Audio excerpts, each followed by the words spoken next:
Hola, ¿qué tal amigos? Muy buenas tardes. Son las 4:05 aquí por Centroamérica. Estamos en el canal de Radio Victoria, La Voz de los Pueblos, generando este contenido para que usted tenga la información de primera mano.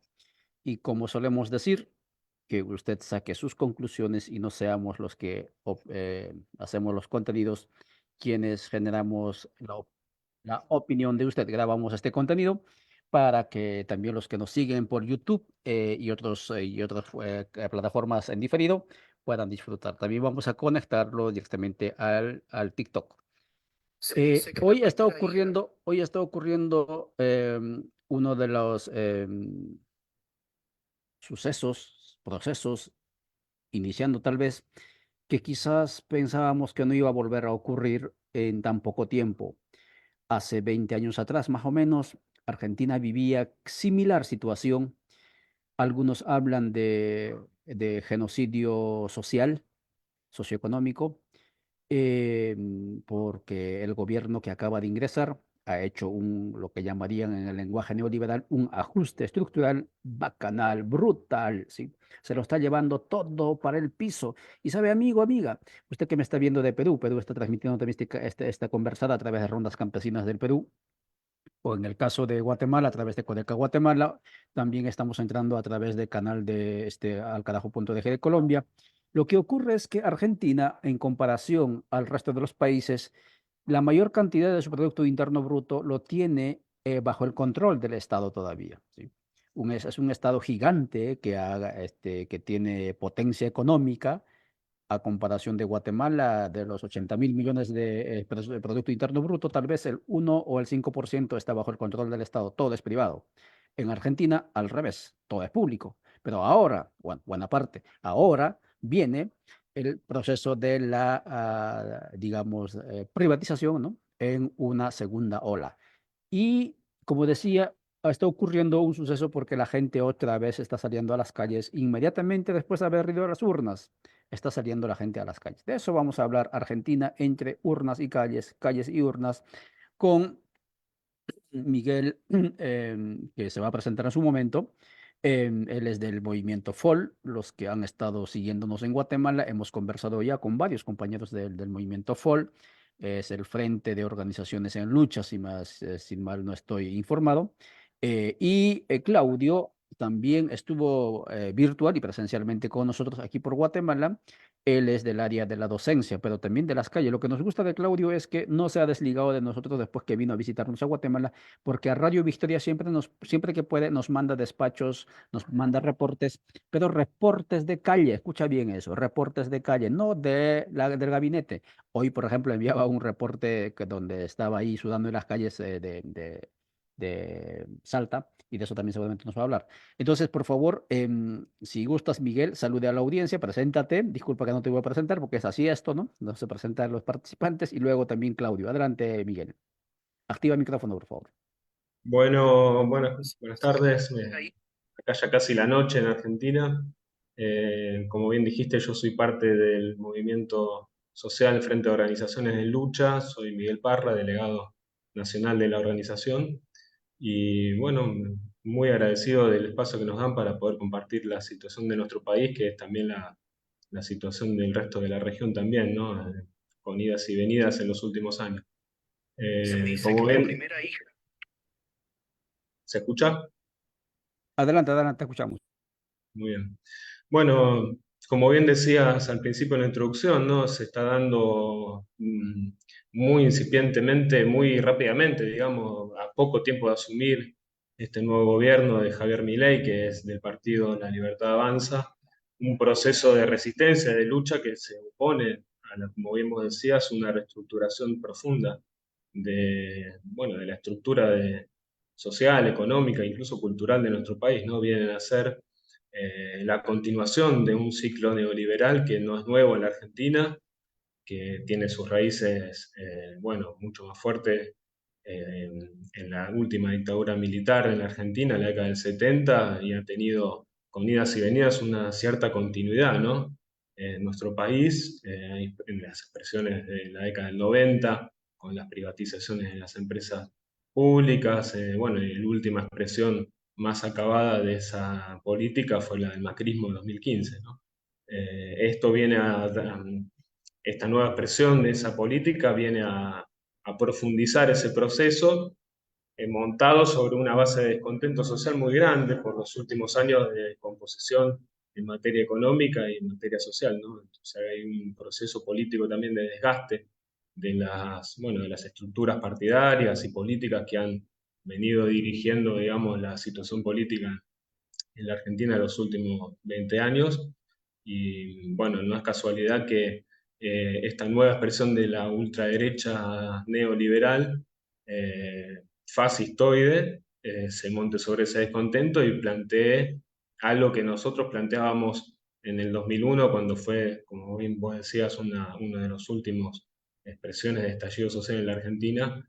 Planteamos que se vayan todos, ¿no? Este es un gobierno que asume atacando, presentándose como outsider político, presentándose como quienes vienen a atacar a la casta política, a los privilegios de las empresas del Estado, y bueno, etcétera, etcétera. Eso, por supuesto que se vio demostrado al poco de andar que no era así, la casta termina siendo el pueblo argentino, con este paquete de medidas que son brutales. Hay que remontarse justamente a épocas de la dictadura, de lo más nefasto de nuestra historia, para encontrar un ataque de tales magnitudes y de tal profundidad, ¿no?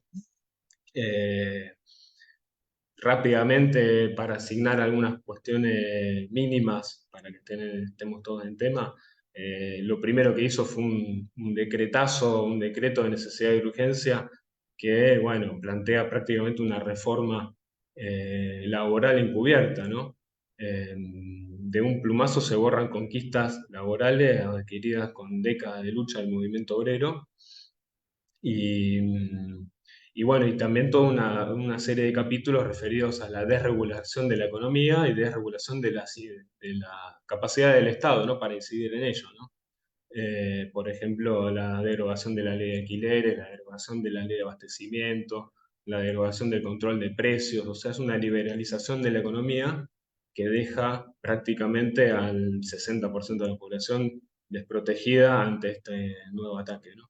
Es una transferencia de recursos sumado a este decreto, un golpazo al bolsillo de los trabajadores y las trabajadoras, con una devaluación brutal del 120% de un día para el otro, lo cual generó inmediata corrida de precios, aumentos de los combustibles en los alimentos del 100%.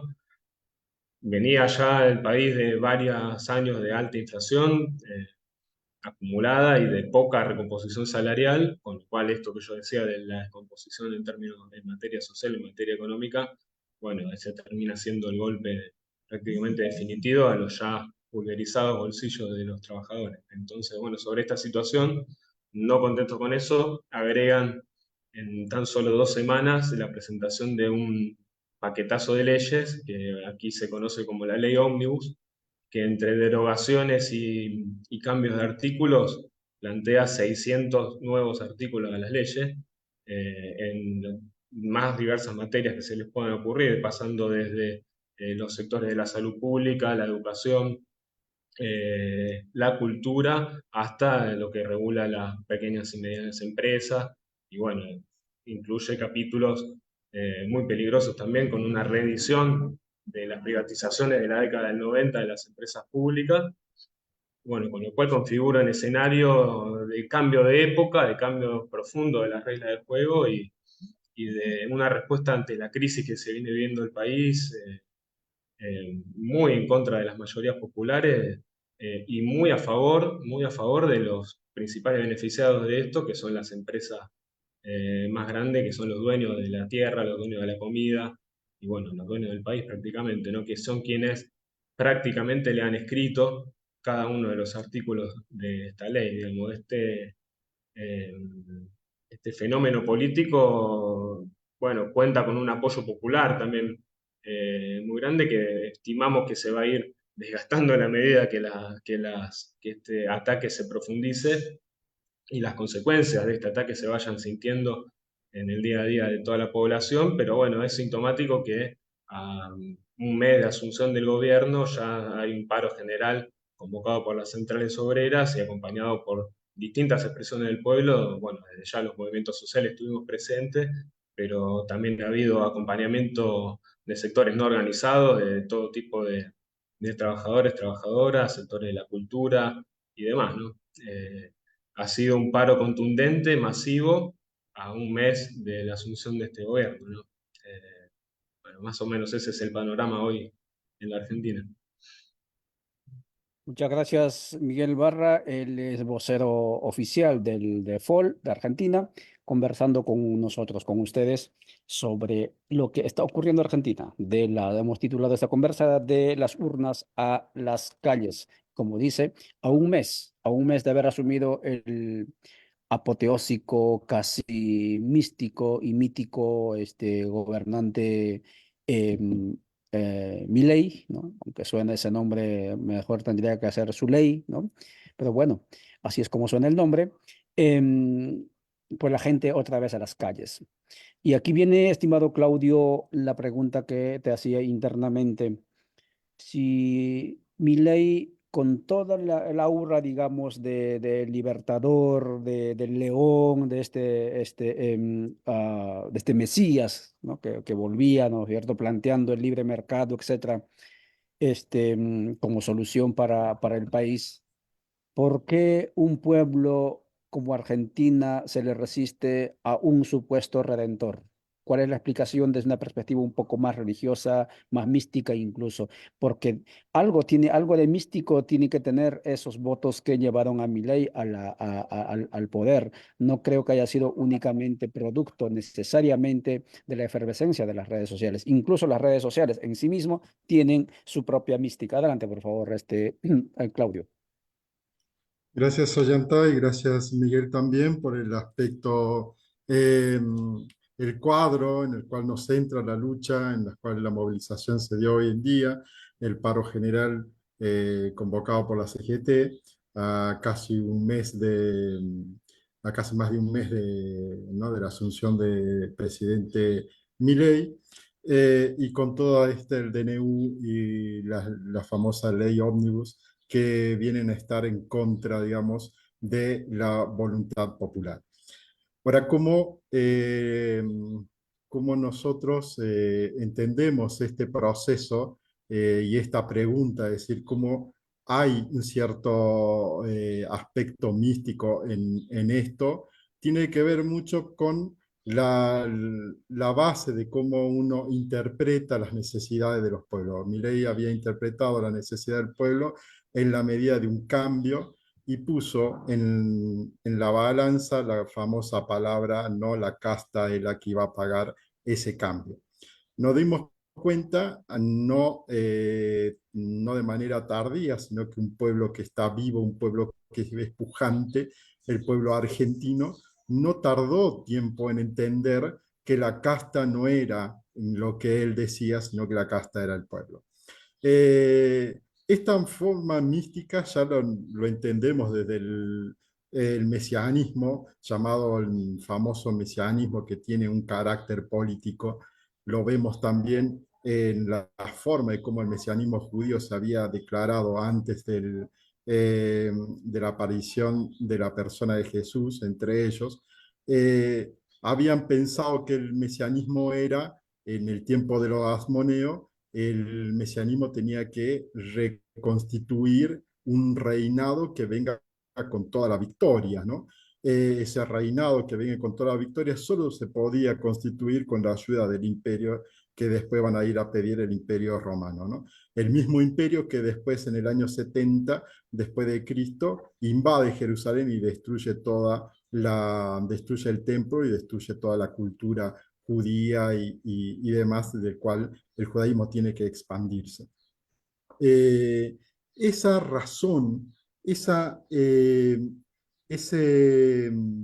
esa centralidad del mesianismo que necesita para reconstruir una esperanza del pueblo, la ayuda del imperio, siempre ha motivado, digamos, de manera política las organizaciones, sobre todo de derecha. La derecha siempre ha pensado que la esperanza está en ciertas organizaciones y en cierta forma de vida que está fuera del alcance y de la vida de uno, ¿no? Si nosotros cuando pensamos que qué es el cambio que queremos en Argentina, mucho dice el cambio es vivir como viven los extranjeros, los europeos, lo de Estados Unidos y demás. Y sin embargo, el cambio tiene que pasar por otras formas, por otras cuestiones, ¿no? Pero el mesianismo entiende que ese cambio tiene que darse por ahí. Por eso es que la libertad, como ahora como sinónimo de esperanza que ha tomado Milei, pone la libertad no en la libertad de la persona, no en la libertad del pueblo, no en la libertad de la cultura, sino en la libertad económica, la cual piensan y ponen en evidencia no solamente, miren, muchos políticos, el gobernador de aquí de Salta también salió diciendo eh, que esa libertad tiene que darse en medida de que la economía es el problema profundo a resolver. Si es el problema profundo a resolver, entonces este mesianismo lo que plantea es que lo que está de más, lo que está fuera del entendimiento económico político, no es nada más que algo absurdo. Entonces ahí cae en todo lo que es educación, salud, ¿no? Los beneficios públicos y demás. Entonces estamos ante un cierto peligro mesiánico, terrible peligro mesiánico, que hace que nosotros, los argentinos, estemos o en la vereda de ese mesianismo de la espera de que algo nuevo va a cambiar y va a cambiar nuestra vida para vivir como europeos estadounidenses, o en la vereda de empezar a entender que el cambio comienza por otro lado, el cambio debe comenzar por una sociedad justa, la justicia social, que es muy denegada ahora en los relatos de la libertad avanza, ¿no? Y que este cambio solo puede darse en la medida de que el pueblo sienta, se sienta unido y también solamente sienta que hay vida en medio de ellos. Y la economía no es un factor uh, eh, solamente la economía no es un factor que nos dé o mitigue ese deseo de una buena vida o de un buen vivir, como decimos los pueblos originarios. Muchas gracias, Claudio Ramírez, conversando con usted desde Salta a través del canal de Codeca Guatemala, Radio Victoria, Rondas Campesinas del Perú y próximamente también a través de Radio Dignidad de Honduras sobre lo que está ocurriendo en Argentina. Argentina, indicábamos con Miguel, ha sido un faro y todavía lo es a nivel cultural, a nivel del proceso de la modernización, digamos así, del continente, especialmente de la parte sur, un faro para los pueblos, para el resto de los países. Y sin embargo, ese faro está siendo llevado a sus límites de sus contradicciones internas en los términos que decía Claudio, puesto que, claro, no se puede avanzar infinitamente hacia el desarrollismo o hacia el desarrollo o el mal desarrollo, porque también los bienes de la tierra son finitos, por un lado, en base a los cuales se genera el bienestar o el confort, y por otro lado, el egoísmo, la ambición de acaparar, lo que se llama el capitalismo, también es un factor determinante que imposibilita soñar con que los 8.000 millones de habitantes del planeta nos convirtamos en ciudad estilo norteamericano del ese 1% que vive por allá. Miguel, voy contigo con la pregunta de 2001. Recuerdo todavía, tenía compañeros cuando estudiábamos el doctorado allá, más allá del charco, venían huyendo allá a Madrid y pues estaban allí intentando revisar su relato, reconstruir su narrativa del por qué habían salido, etcétera. Era difícil la situación para ellos y obviamente para todos los que hemos vivido también procesos de crisis, aunque algunos hemos vivido en constante crisis. Y otra vez, al parecer, están en lo mismo. La pregunta es, los que están en este momento en las calles resistiendo, y ojalá con creatividad, ¿son los mismos del 2001? Son los mismos actores, hay nuevos actores. ¿Quiénes se mueven ahora? Claro, para Argentina y para argentinos el asunto debe estar un poco claro, pero para el resto del continente no se sabe. En los países como Bolivia o en este caso como Ecuador o como Guatemala, creerían que son los pueblos indígenas los que están moviéndose, pero no es verdad, porque Argentina no es población indígena. ¿Quiénes se mueven allí, por favor? Adelante, Miguel. Bueno, en primer lugar, señalar que en la Argentina hay una diversidad también muy importante, ¿no? En ese sentido, y por supuesto que hay población indígena en distintas partes de nuestro país, eh, que bueno, de alguna manera también participan transversalmente en todo esto que estamos relatando, ¿no? Ahora. Pero con la pregunta que vos me hacías sobre el 2001, ¿no? Bueno, hay semejanzas, como bien señalábamos antes, que tienen que ver con, con esta situación de agotamiento, me parece a mí, del sistema político, del descreimiento, del hartazgo en general de la población, que, bueno, no encuentra justamente en la clase política una respuesta a sus aspiraciones.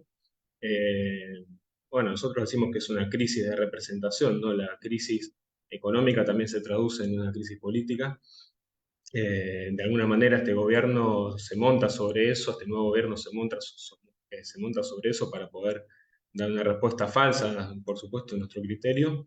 Y bueno, pero tiene puntos de contacto entonces ese agotamiento con aquel que se dio en el 2001, ese estallido en las calles, de lucha, de revuelta popular, ¿no? De, bueno, también represión y por supuesto una respuesta estatal feroz. En el 2001 tuvimos muertos también en la represión del 19 y 20 de diciembre.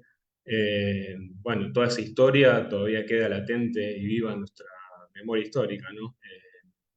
Pensamos que al hablar de actores podemos señalar algunas cuestiones novedosas, ¿no? Que se dieron en ese momento, como puede ser el surgimiento o la expresión de nuevas formas de reagrupamiento, con lo que fueron el surgimiento de los MTD, de los movimientos de trabajadores ocupados, producto de la experiencia del ataque de la década del 90, ¿no? Que tiene su culminación en el estallido del 2001, ¿no? Pero bueno, ese sector nuevo organizado, producto de una situación de ataque económico, ¿no? De despidos, cierre de fábricas, y la necesidad de organizarse en torno a ya no el sindicato, sino a bueno, nuevos territorios, ¿no? Como son los barrios, las asambleas populares.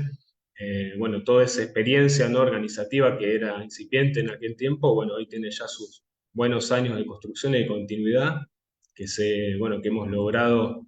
Nosotros decimos que hemos llegado para quedarnos porque somos expresión de una gran porción de la población que hoy no tiene garantizado los derechos y la conquista, la totalidad de sus derechos en relación a su trabajo, a su vivienda y a su forma de vida, ¿no? Junto con el movimiento obrero organizado somos un actor que todavía hoy tiene su expresión y bueno, pensamos que también es un sector muy dinámico, ¿no? Que en los últimos años ha mostrado capacidad de reacción y velocidad en la reacción y la dinámica que eso implica para poder poner cuestionamiento, freno y bueno, por supuesto motorizar distintos debates públicos y discusiones en cuanto a la conquista de derechos, ¿no? Eh, no es casualidad que este nuevo gobierno, con el protocolo antipiquete, con las leyes represivas y con expresiones bueno, el ataque público, ¿no? Que hemos sido víctimas, hemos sido los principales enemigos junto con el movimiento de mujeres, que han, por supuesto que ha sido un actor también novedoso en los últimos tiempos, más reciente, pero que también ha dado muestra de gran amplitud en la construcción bueno, de cuestionamiento, de debate público, de nuevas conquistas para todo un sector y que, bueno, marcó el camino también de la lucha en los últimos años. Bueno, son los principales ejes de debate que plantea este nuevo gobierno y de ataque bueno, de estigmatización y de persecución. Pensamos que esos son puntos de continuidad. En segundo lugar, otros sectores que por ahí fueron muy evidentes en su participación, porque no son sectores que suelen estar organizados permanentemente, son los sectores medios en la Argentina, que en el 2001 tuvieron también una irrupción fuerte, creemos que todavía no es el caso en este momento, si bien es cierto que la velocidad de los hechos, eh, bueno, es bastante sorprendente y bueno, podemos tener novedades muy pronto sobre eso, ¿no? En la medida de que también todo este paquete de leyes y de reformas ataca muy directamente a, bueno, la forma de vida y a las expectativas de todo un sector medio de la Argentina. Muchas gracias, Miguel, Miguel Parra, hablando sobre la situación de Argentina hoy, 24 de enero, cuando la gente salió a las calles y como él indica, a diferencia de Guatemala, amigas y amigos, los que nos están viendo de otras partes, aquí no alcanzamos ni siquiera al 1% de los trabajadores sindicalizados. Es decir, sindicato aquí es una palabra eh, casi delictiva, y es delictiva para el sector patronal en las fincas. Pero Argentina es uno de los países que tiene su mayor núcleo, digamos, de movilización en los sindicatos. De hecho, el sindicalismo allá se creció, expandió, se desarrolló de manera bastante diferenciada con relación al resto de los países. Y ahora nos indica también que hay nuevos actores, mujeres, barrios, etcétera. Impresionante, interesante. Y la movilización de Jujuy, por ejemplo, ¿no? Esto del tercer malón también ha mostrado lo que inicialmente en esta intervención Miguel decía, ¿no? De la presencia de los pueblos. Claudio, la otra cuestión contigo son las 4:31 aquí, en Argentina son las 7:30. ¿Por qué no logramos en el continente, pero sobre todo en Argentina, no logramos deshacernos de fetiches, muy a pesar que esos fetiches nos hacen tanto daño? Me explico mejor. Vivimos, según los que han leído algo, digamos, los que han escuchado a Frei Beto. Frei Beto es uno de los teólogos referentes en el sur, pero también por aquí, por Centroamérica. Él hablaba de la religión, del neoliberalismo o el liberalismo como religión. Y el mercado sería, digamos, la divinidad, etcétera. Hacía una equivalencia allí. En el sistema neoliberal, que no solamente es económico, sino también, incluso me atrevería a decir, es casi civilizatorio, ¿no? Si no es societal, nos han instalado ciertos fetiches, como el tema del mercado que lo resuelve todo, como el tema de la libertad individual que lo resuelve todo, etcétera. En Argentina ya lo han vivido, en otras partes como Bolivia lo hemos vivido, en el continente lo seguimos viviendo, pero muy a pesar de eso, todavía habemos gente de Villayala, ¿no? Gente del continente, que creemos que el Mesías, ¿no? Viene del mercado. ¿Cómo se explica eso, Claudio? Bien, Ollantay, un poquitito para entrar también en este debate entre la cuestión del 2001 y lo que está aconteciendo actualmente. Los sujetos son bien, eh, casi son los mismos sujetos, solo que la expresión, la motivación son lo que diferencia de lo que nos distancia de aquel tiempo, ¿no? Del 2001. La motivación, digamos, hoy está dada, digamos, en ese aparato represivo, en ese aparato que se quiere instalar en Argentina para, para dominar ciertos sectores y para cambiar, digamos, el aspecto de nuestra vida, no para mejor, sino para cambiar en relación con el mercado. Ahora, ¿qué tiene que ver esto como un fetiche, digamos, para entenderlo desde otro tipo de ángulo? Sabemos que la modernidad ha planteado, y esto es casi se hace como imposible de sacarnos de nosotros, esta cuestión mítica de que hay en la historia hay como un progreso, ¿no? Y que el progreso siempre está en la base de que alguien tiene algo mejor que el otro, ¿no? Y en esa búsqueda del progreso que han marcado la modernidad, las facetas del fetichismo económico le han puesto un valor al progreso. Y entonces el progreso que tiene cierto valor es aquello que va a traer un cierto bienestar a los pueblos.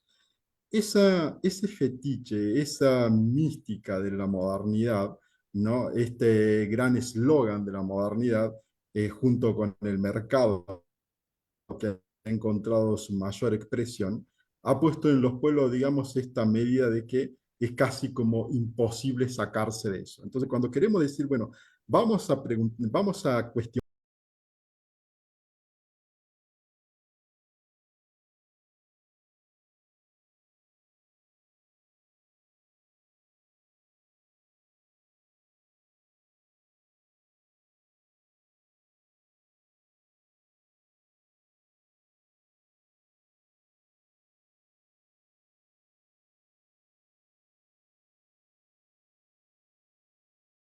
el horizonte planteado por el gobierno de Milei, las libertades individuales son lo que facilitan el progreso, ¿no? Y entonces el pueblo queda sometido a esa sola expresión, que es lo que se quiere con el DNU y la ley ómnibus, que, que el pueblo quede sometido solo a esa expresión de la libertad, ¿no? Y que no hay otra forma de entender la libertad. Y que la única forma de entender el progreso, que de fondo parece la esperanza del pueblo, que parece, decimos, ¿no? Termina siendo el motor de todas estas propuestas. Y por eso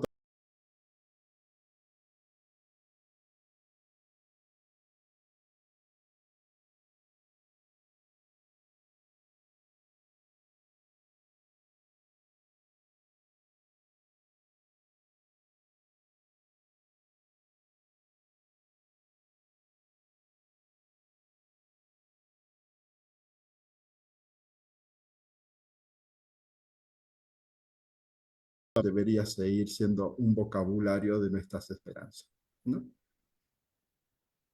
Por supuesto que sí, atrevernos a pensar más allá de lo que nos permiten pensar, eso es lo que nos está diciendo en pocas palabras, Claudio, y claro, eso es certero, porque mientras no nos atrevamos a hacer ello, va a ser difícil salirnos de esta camisa de fuerza, ¿sí? Como digo, por más que ese progreso fuese posible, no es posible duplicar, quintuplicar, ¿no?, la capacidad del sistema Tierra. La Tierra tiene sus límites. Esta es una de las contradicciones terminales de el sueño de la modernidad y del desarrollismo y del crecimiento infinito. Miguel Parra, contigo voy, Miguel Parra del Movimiento FOL, conversando con nosotros en este momento.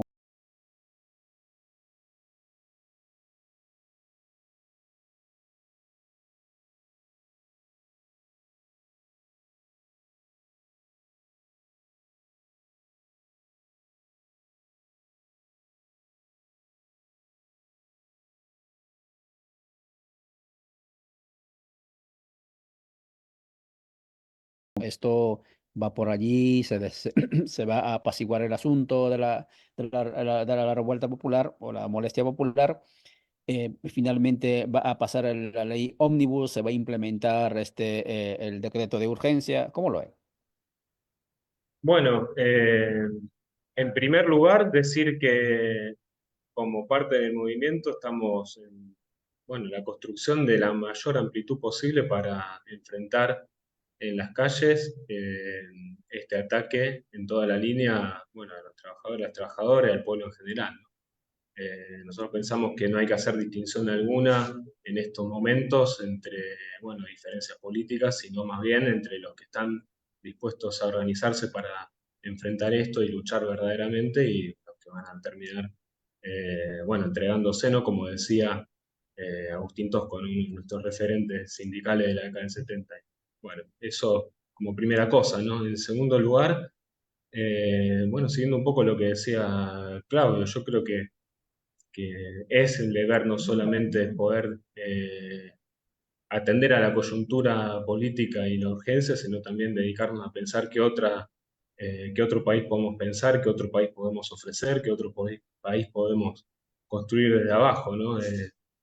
También eso implica una determinada batalla cultural en la cual hemos tenido retrocesos, donde hemos dado por sentado algunos núcleos de buen sentido y que compartíamos con toda la población, que me parece que se han perdido en los últimos años, como puede ser, por ejemplo, dar la discusión sobre la idea de libertad, dar la discusión sobre la idea de solidaridad, que me parece fundamental. Y bueno, y en tercer lugar, creo que ese nuevo proyecto tiene que ser, ante una situación de aguda crisis como la que estamos viviendo, tiene que plantear mm, en blanco sobre negro cuáles son los beneficiados de esta transferencia brutal de riquezas desde las mayorías populares hacia los más ricos y los dueños del país. Tiene que poder plantearse, afectar los intereses de esos sectores, núcleos concentrados de poder que han sido en todas las crisis los beneficiados y bueno, para dar una respuesta novedosa y poder, bueno, aportar nuestro granito de arena a un proceso distinto en la Argentina puede ser para nosotros ese camino, ¿no? En ese sentido es muy importante, bueno, tejer lazos con todos los que están luchando también en toda la región. Agradecemos, por supuesto, el espacio que nos dan para poder también enterarnos de lo que sucede en el resto de la región, en el Navia Yala. Y con lo que respecta a lo que decías de si va a pasar el DNU y la ley, bueno, eso también hay otros escenarios donde se discute, no solo la calle, ahí en estos momentos se está discutiendo cuándo va a ser la sesión, hay distintos bloques de legisladores que se están, algunos oponiendo con una digna participación de la izquierda en nuestro país que plantea el rechazo absoluto a la ley ómnibus y bueno, y otros sectores que están con una posición mucho más dialoguista. Así que vamos a ver cómo se desarrolla eso. Y con respecto al DNU, bueno, gran parte del DNU ya está vigente y con lo cual eso ya es de por sí, genera unas condiciones tremendas para el vivir en lo inmediato. Pero una de las partes, sobre todo lo que tiene que ver con con la reforma laboral encubierta que plantean está judicializada, o sea que está frenada virtualmente por el Poder Judicial, o sea que también es otro de los escenarios donde se va a dar la lucha. Así que nosotros vamos a hacer nuestro aporte a donde corresponde, que es bueno, en la organización en todos los barrios del país, en todos los barrios humildes y en la calle también dando la pelea para derrotar este ataque, ¿no? Por supuesto que sí, Miguel Parra, de eso se trata, pensarnos continentalmente, pensarnos como un solo pueblo en situaciones sobre todo difíciles.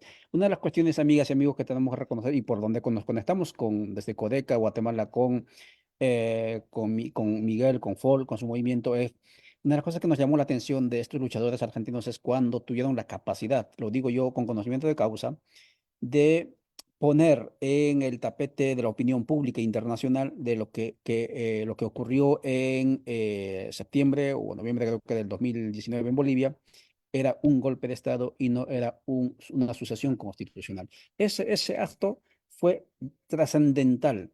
Ni los mismos compañeros que estaban siendo golpeados en Bolivia podían reaccionar en ese momento y decir que esto es un golpe. Pero esta delegación de Argentina, donde también venía gente de FOL, tuvo la capacidad, la hidalguía de decir, esto es un golpe. Y así fue como este proceso se instaló en el imaginario del boliviano y de la boliviana, por un lado, y por otro lado, en el imaginario continental, especialmente de los sectores subalternos, y se pudo revertir gracias al proceso organizativo de las comunidades, obviamente en Bolivia, pero también de la presión internacional. Y ojalá esa solidaridad que mostró Argentina en aquel entonces, ahora le podamos devolver. Y no hay por qué agradecer porque somos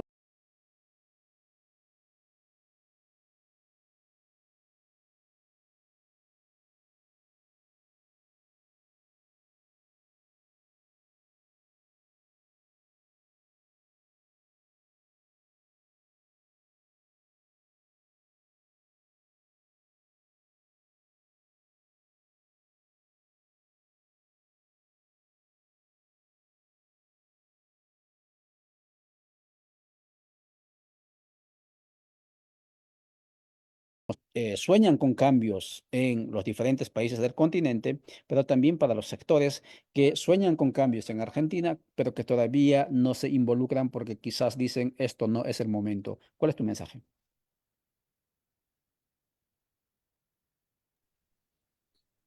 Bueno, eh, Lo que estamos pasando acá en Argentina, que también tiene la sensación de que se puede o que se está replicando de alguna medida en toda la Vía Yala. Eh, Hay que pensarlo, digamos, eh, como un momento que implica y llama a repensar en un primer momento, a repensar nuestra situación actual. Es decir, empezar a pensar cuál es nuestra situación, si esta situación es la que nos favorece o no, y empezar ahí a poner ese tipo de discusión. Segundo, habría que empezar a pensar en términos de qué, qué tipo de esperanza deberíamos tener. No una esperanza del esperar, sino una esperanza del esperanzar. Es decir, aquello que nos moviliza, nos tiene que tener siempre en continuo movimiento.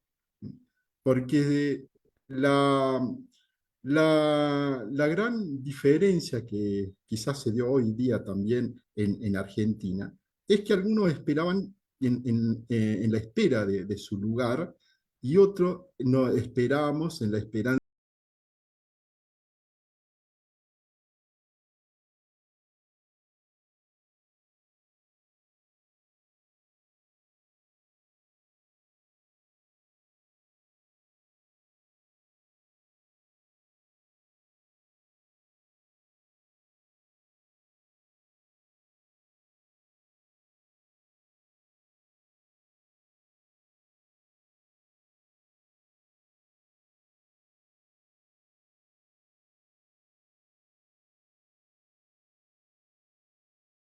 ¿no? Los movimientos obreros, los movimientos de abajo, los movimientos, todo tipo de movimientos que hay en nuestra querida Via Yala y sobre todo en nuestra Argentina, tienen que pensar que su voz es una sabiduría. Y si es una sabiduría, también tiene que estar presente en las mesas de decisiones.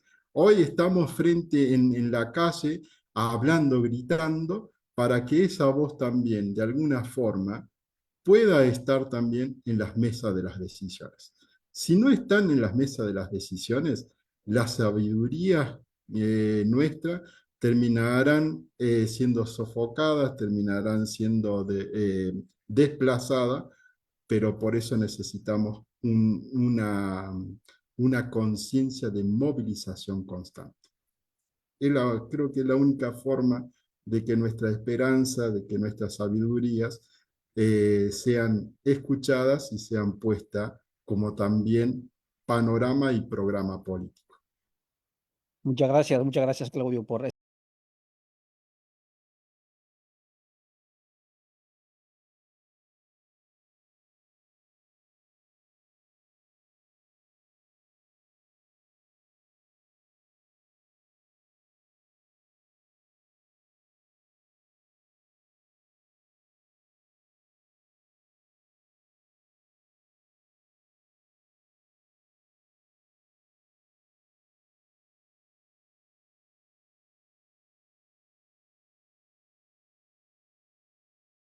a la gente que se mueve en las calles, de verdad, desde aquí, desde Centroamérica, nosotros estamos siguiendo lo que está ocurriendo allá, estamos dispuestos a seguir haciéndole, digamos, aportes en los espacios que nos permita el mundo de los algoritmos con los contenidos. Y gracias también, Claudio, por esa actitud de continuar con nosotros en contacto. Y gracias, amigos, a ustedes por mover este contenido. Y si te gustó algo de ello, puedes también editarlo y subirlo también a tus grupos o a tus sitios web. Chao.